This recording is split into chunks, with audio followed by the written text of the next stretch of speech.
Plan ছিল না একদমই, হঠাৎ করেই ছেলেদের সাথে বেরিয়ে পড়া। ভাবি 7টার সময় অফিস থেকে ফিরেছে, আর এদিকে আমার হ্যাপি সোনা মানে আমার ছোট ছেলে, ও কদিন ধরেই বলছে মা চলো না মাইকেল জ্যাকসনের মুভিটা দেখে আসি, রিলিজ করেছে। কত দিন ধরে একটা মানে এক্সপেকটেশন নিয়ে বসে আছি আমরা। তো ঝটাপট করে মানে ঠিক হলো, আর বেরিয়ে পড়লাম আমরা। শো শুরু হবে 7:45-এ। আজকের ব্লগটা কিন্তু দারুণ ইন্টারেস্টিং। অবস্থা দেখো, সব একসাথে চলে এসেছে পার্সেল।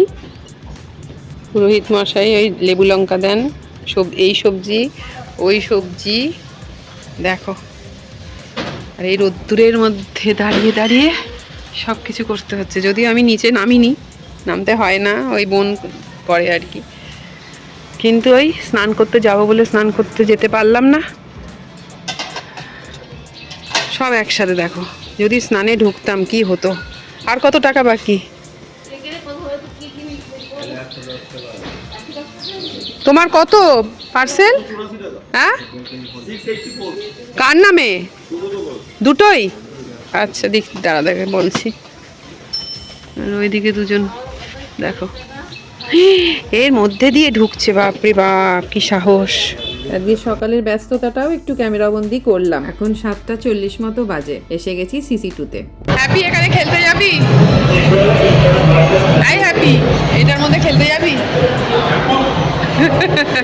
এই দেখ দাদার ছোটবেলায় ভাবি ঠিক এরকম গোলুমলুই ছিল এই বাচ্চাটার মতো। কি মিষ্টি না? চলো তুমি সিরিয়াসলি মা?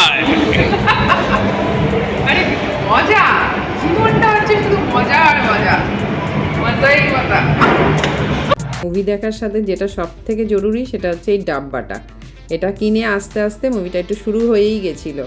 তো আমরা তিনজন খুব এনজয় করছিলাম, যদিও মহারাজকে কিন্তু খুব মিস করছিলাম। হ্যাপি ভাবি খালি বলছে মা বাবাকে কিন্তু মিস করছি। আসলে মহারাজ এসবে একদম ইন্টারেস্টেডই না। মানে মাইকেল জ্যাকসন সম্পর্কে ওনার কোনো রকমের কোনো মানে কি বলবো ইমোশন বলতে কিছু নেই। আর যেখানে আমার আর বাবি হ্যাপির ভীষণ আছে। একটা সময় হ্যাপি এত ছোট ছিল যখন জ্যাকসন আর কি এক্সপায়ার করেছিলেন, তখন হ্যাপি অনেকটা ছোট। কিন্তু আমার এখনও মনে পড়ে আমরা ঝড় করে কাঁদছিলাম টিভিতে ওনার সমস্ত আর কি চলে যাওয়া শেষ যাত্রাটা দেখতে দেখতে আর কি। আমরা তিনজনে ভীষণ ফ্যান ওনার। তো খুব ভালো লাগলো। মনে হলো কি জানো তো, মনে হলো এটা কোনো মুভি না, মানে এটা যে কেউ অভিনয় করেছে সেটা বিশ্বাসই হচ্ছিল না। মনে হচ্ছিল আমরা কোনো মাইকেল জ্যাকসনের কোনো কনসার্ট দেখতে গেছি, এরকমই ফিল হচ্ছিল। শুনেছি আর কি মাইকেল জ্যাকসনের যিনি আসল ভাগনা তিনিই নাকি এটা কাস্ট করেছেন। যাই হোক, আমরা খুব এনজয় করলাম তিনজনে মিলে, মা বেটারা। তো যাই হোক, এখন কটা বাজে জানো তো? এখন প্রায় 12টা কিন্তু বাজতে চললো। খাবার নিয়ে যাই। না না, আমি তো খাবোই না। তোরা খা না, খাবি হ্যাপি? তোরা কি খাবি ঠিক কর। যদিও আমার তো এই সমস্ত আর কি নাচোস তারপরে পপকর্ন খেয়ে একটুও পেটে খিদে নেই, কিন্তু বাচ্চারা তো খাবে, ওরা তো ইয়াং ছেলে, বুঝতেই পারছো, ওদের তো রাতে একটা ডিনার দরকার। তো আমি ঘুরে ঘুরে দেখছি সব সিসি2 এর সমস্ত রেস্টুরেন্ট, মানে ওই সমস্ত কফি বার বা কেক শপগুলো সব বন্ধ, মানে খাবার দোকানের যত আউটলেট সব তো পুরো সুনসান হয়ে গেছে রে। সিটি সেন্টার 2 এর কত গাড়ি ছিল, পুরো ভর্তি। সিটি সেন্টার 2 এর পার্কিং লট হন্টেড। অনেক পার্কিং লট কিন্তু হন্টেড হয়। বাবি কেমন গান গাইতে গাইতে চলছিল। ভয় লাগছে নাকি? হ্যাঁ, প্যান্টে টয়লেট করে দিয়েছি। প্যান্টে টয়লেট? বাবি কিরে এরকম ফাঁকা ফাঁকা, ভয় লাগছে কিন্তু। ভয় লাগছে?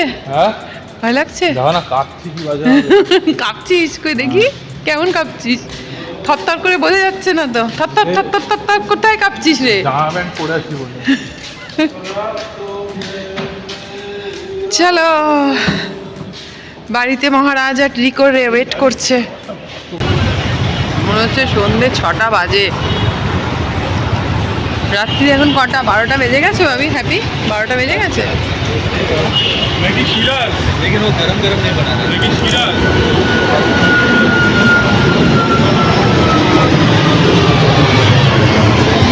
হ্যাপির নাকি বিরিয়ানির ক্রেভিং হয়েছে।